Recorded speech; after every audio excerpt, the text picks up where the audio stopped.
Greetings base builders. Today we're doing another base build in 7 Days to Die, and everyone just loves doing that, right? But to be clear, it's more of a fun type of base build and not really one I consider a legit base as such due to how it's being using some of the block properties. And also, to get it out of the way, this trick is not something I uncovered independently.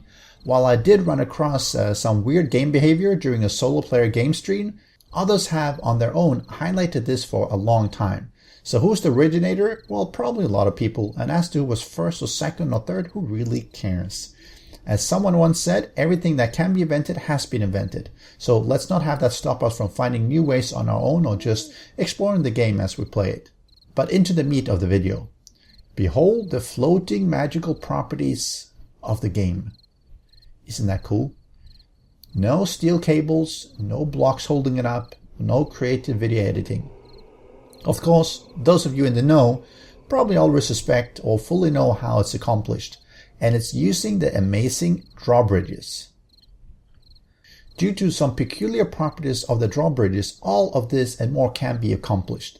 This particular one is from the Vedite Community 7 Days to Die server, built by our resident designer Cap1. Of course, considering that's what it says on the sign, I'm sure it goes without me saying it.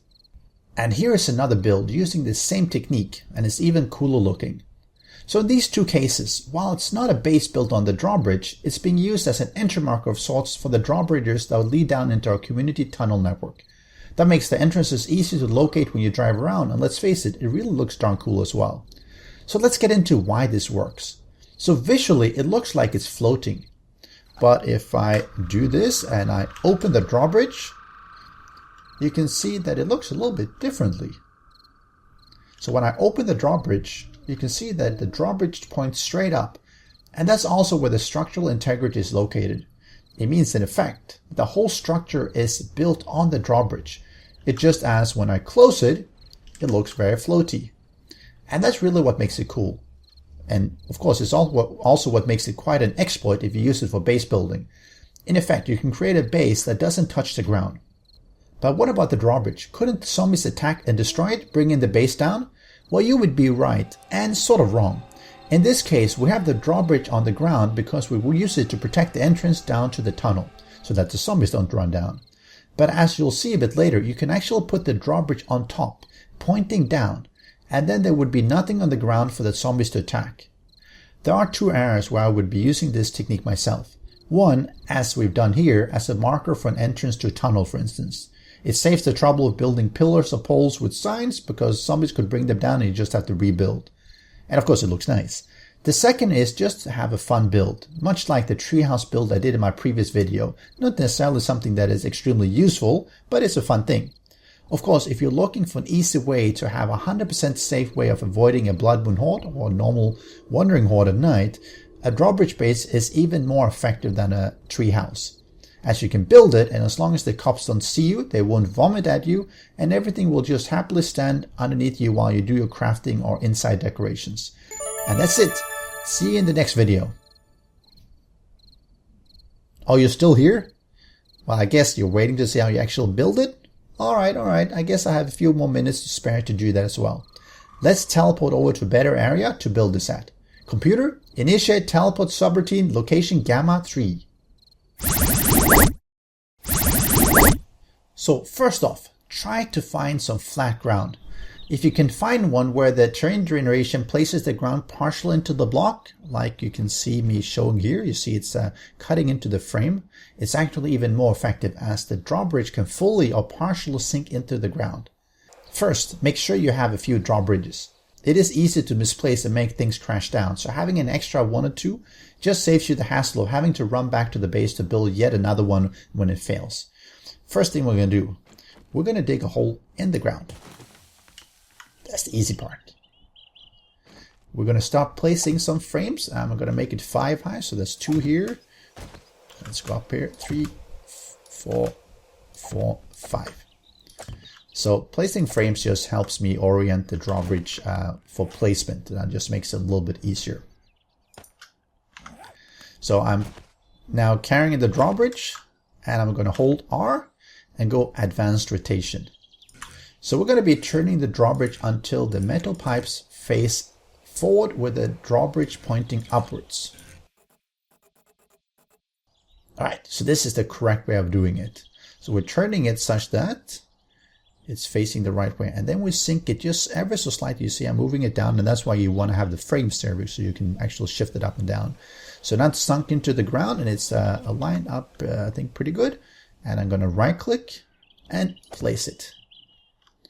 See how it's sunk into the ground partially, and it's right in front of the frames here. If I close it, you'll see it's sunk into the ground. Not bad, right? So if you do it just right, you won't be able to see it at all. Now, you don't need to uncover it like I do here, but that just helps me to showcase the rest of it. You can just leave it covered underneath because it's actually already working. So let me just open it up. And you see it's pointing straight up. So if we now go up and place blocks here, and let me try to do that here, we'll see I can just place blocks here.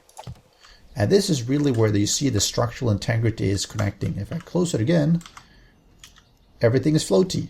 And I can just build outwards here. Of course, you have to make sure that you're keeping within the structural integrity. So if I place, for instance, let's say some steel block here, I could do quite a lot of steel blocks outside of this and still keep it standing. Of course, eventually it will come crashing down, so you have to keep that in mind as well. Using the steel blocks gives it the maximum structural integrity in the horizontal plane. If you wanted a very big base to be floating, you could go off some, let's say 20 blocks or something, and put down another drawbridge and repeat, and just connecting the two base pylons, if you will, with steel blocks, and it would just work fine. But another benefit of having a drawbridge at the bottom is that we can do a double height one by stacking another drawbridge facing the other way on top. So I'm just going to take out these ones and get rid of the steel here, just to make it a little bit easier to show what I mean. Alright, and then everything crashes down. Good. Nicely covering. And I'm going to stack up a little bit more. I'm going to go up 1, 2, 3, 4, 5, and 6. And I'm going to make this 4 wide, just like the width of the drawbridge. Let me pick up another drawbridge, and I'm going to go advanced rotation as well.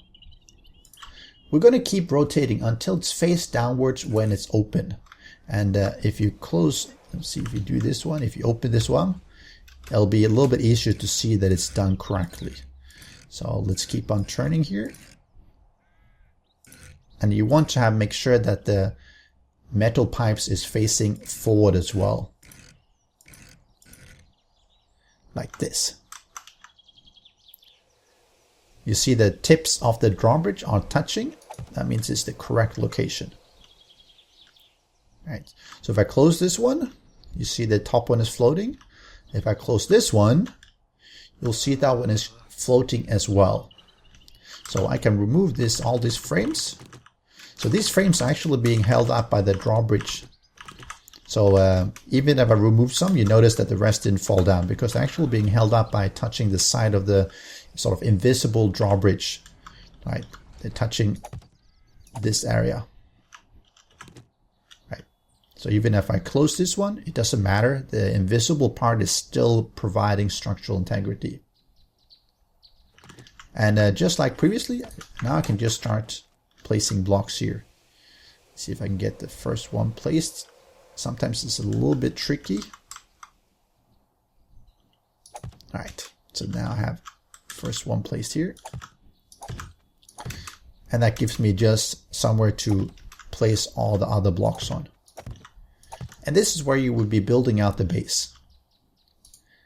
And if you notice, we're actually pretty high up from the base here. And if you want to expand it, you would just do that outwards.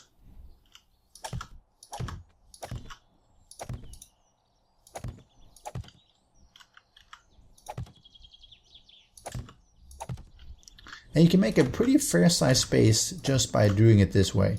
If you use steel blocks, of course you get the maximum distance and the maximum strength for that.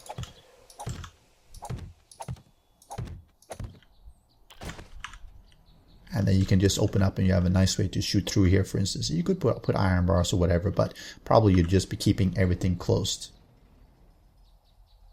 Just keep in mind that, of course, if you build that too far, and let me do that here. Let me just fill up. Eventually everything will be crashing down simply because it won't be able to hold the weight. So let me see if I can get all this to break off. Yep. See, eventually it becomes too much. So you just have to experiment with what you do and make sure you build it up before you put important things inside, because obviously you don't want to have the whole thing come crashing down with workbenches and forges and chests filled with all your goodies. So, you know, you can just do whatever you want to do here. And in my case, you know, you can, you know, build up some walls and everything. You can have your windows, you can have your chest, and whatever you decide to do.